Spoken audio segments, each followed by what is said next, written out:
Ernesto Che Guevara, rest in peace. An obituary written by Murray Rothbard. Che is dead, and we all mourn him. Why? How is it that so many libertarians mourn this man? How is it that we just received a letter from a brilliant young libertarian, a former objectivist in Birchite, which said in part, if they finally did get Che, I am sure that his memory will live to haunt both Latin America and the U.S. for decades to come. Long live Che. How come? Surely not because Che was a communist. Precious few people in this country or anywhere else will mourn the passing, for example, of Brezhnev, Kosygin, or Albright, communist leaders all. No, it is certainly not Che's communist goals which made his name a byword and a legend throughout the world and throughout the new left in this country. What made Che such an heroic figure for our time is that he, more than any man of our epoch or even of our century, was the living embodiment of the principle of revolution. More than any man since the lovable but entirely ineffectual 19th century Russian anarchist Mikhail Bakunin, Che earned the title of professional revolutionary. And furthermore, to paraphrase Christopher Jenks in a recent perceptive, if wrong-headed article in the New Republic, we all knew that his enemy was our enemy, that great colossus that oppresses and threatens all the peoples of the world.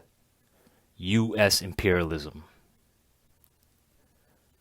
Trained as a physician in Argentina, witnessing CIA-fomented counter-revolution by the thug Castelo Armas in Guatemala, Guevara dedicated the rest of his life to the revolution. He found a promising field first in Cuba, where, as everyone knows, Che was second only to Fidel Castro in waging and then winning the revolution there. Che was a notable revolutionary, but not a distinguished administrator, and even poorer as an economist. It was Che who led the policy of coercively shifting Cuba from specialization in sugar toward a greater self-sufficiency, an arbitrary and uneconomic gesture that almost wrecked the Cuban economy until Fidel, spurred by the economic realist in Russia, called a halt and reversed the trend.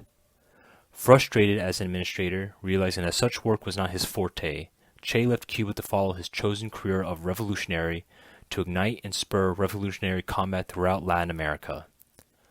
But before he did so, Che distilled his own experiences to become a distinguished theorist of revolutionary warfare. His book of guerrilla warfare coming to rank with the writings of Mao and General Giap in this new and burgeoning discipline. Che's disappearance for years ignited and accelerated the living legend that grew about him. It was a great and romantic legend, but it would all too quickly grow to destroy him. For, as the cause of the revolution began to become increasingly wrapped around the person of Che, Guevara began to forget his own vital principle, that the revolution must grow out of the indigenous consciousness and struggles of the local peasantry. In his head, Che knew full well that he and a handful of Cubans, no matter how carefully trained, could never export revolution, could never impose revolution upon a Bolivian or Venezuelan peasantry, who were not ready for the struggle. But, in his mighty heart, Che could not refrain from leaping a whole raft of stages, from plunging romantically but recklessly into the premature adventure of armed struggle in Latin America. And so, with tragic irony, Che Guevara, in his daring and courage, was betrayed by the very Bolivian peasantry whom he was trying to liberate, and who barely understood the meaning of the conflict. Che died from violating his own principles of revolutionary war. There are other ironies in the death of Che Guevara. It was reported that as Che's martyred body was brought in triumph to Vallegrande, Bolivia, a Cuban émigré and CIA agent rushed over and, on the public streets, began to embalm the body. The ubiquitous CIA was there to claim its own. The CIA might claim Che's body, but it will never be able to shackle his spirit. The most fitting memorial to Che was the intensely moving speech about his death, delivered by his old comrade-in-arms, Fidel Castro. In that speech, Fidel declared, "No matter how difficult it may be to imagine that a man of his stature, of his prestige, of his personality could have died in a clash between a guerrilla patrol and an army force, no matter how illogical it may seem, we who know him will realize, however, That is not at all strange, because he was always, during the whole time that we knew him, characterized by an extraordinary daring, by an absolute scorn of death, by his way, in every difficult and dangerous moment, of doing the most difficult and dangerous things. He did this many times during our struggle. We were always worried lest his temperament, his habit of always being present during the moments of danger, should lead him to his death in combat. No one could ever be sure that he would take even the slightest precautions. Many times he went forward with the advance patrols. Above all else, he would have liked to have seen himself as the builder of the great victories of the people, rather than as the precursor of those victories. But the fact is that a man of that temperament, of that personality, of that character, of that way of reacting before certain circumstances is unfortunately usually destined to be the precursor rather than the one who realizes the victories. And the precursors are also, of course, the builders of victory, the greatest builders of victory. It should not surprise anyone that he was among the first to fall in a guerrilla combat, since it would have been almost a miracle, almost impossible, for it to have been otherwise.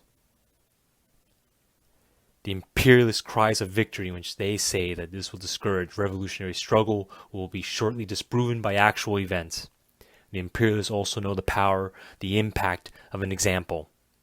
And they also know that even though a man can be physically eliminated, an example like that can never be eliminated by anything or anyone. Newspapers of all tendencies have universally recognized Che's virtues. He is an almost unique example of how a man can win the recognition and respect of his enemies, of the very enemies he faced with his arms in his hands, of those who have been ideological enemies and have nevertheless expressed feelings of admiration and of respect toward Che. Has the history of revolutions or of revolutionary peoples been characterized perhaps by the absence of hard blows? Aren't true revolutionaries the ones who rise above those blows, those setbacks, and are not discouraged? Aren't we revolutionaries precisely the ones who proclaim the value of moral principles, the value of example? Aren't we revolutionaries the ones who believe in the durability of man's works, of man's principles? Aren't we revolutionaries the first to recognize how ephemeral the physical life of man is, and how durable and lasting man's ideas, conduct, and example are, when it has been man's example that has guided the people throughout history?